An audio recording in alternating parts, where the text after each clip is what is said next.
This is the Engines of Our Ingenuity, made possible by the Friends of KUHF Houston. Today, an old book and a new look at creativity and dissent. The University of Houston's College of Engineering presents this series about the machines that make our civilization run and the people whose ingenuity created them.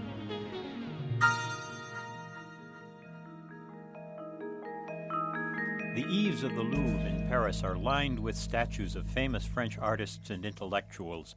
One is Denis Papin. Papin invented a steam engine at least 2 decades before the English did, and 70 years before Watt brought steam power to maturity. But Papin was a French Protestant, a Huguenot. The Huguenots had coexisted with French Catholics for a century.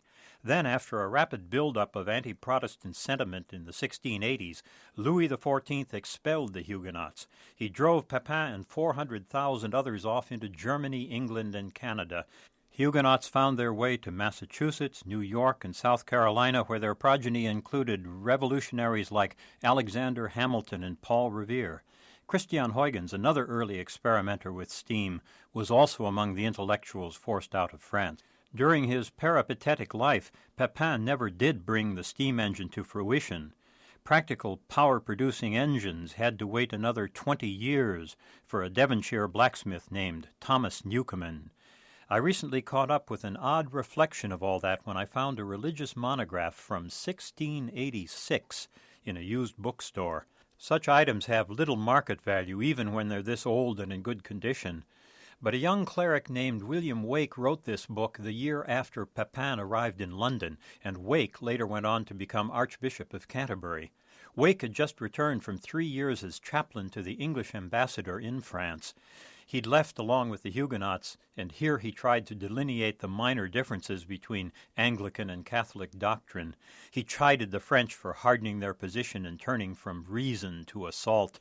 Wake wrote fairly gently. He was still hoping for reconciliation. By the time he became archbishop, he was still struggling to reconcile religious differences, this time with English dissidents. And it turns out that the steam engine inventor, Newcomen, was one of those dissidents, made from the same technological and spiritual stuff as Papin. So, religious nonconformity is woven through the history of steam power and the Industrial Revolution. This odd book is backdrop to that drama. As a young man, Wake objected to forces that were scattering people like Denis Papin and Christian Huygens. But those two people scattered the way seeds scatter, and our modern industrial world sprang from those seeds. As an old man, Wake was still trying to make peace with dissent, but this time the refugees were shaking off English orthodoxy, forging a steam-powered economic revolution away from the Anglican seats of power in London. I find this old book so appealing because Wake seems to have been one member of that establishment who valued dissent and the process which lies at the heart of all creative change. I'm John Lienhardt at the University of Houston, where we're interested in the way inventive minds work.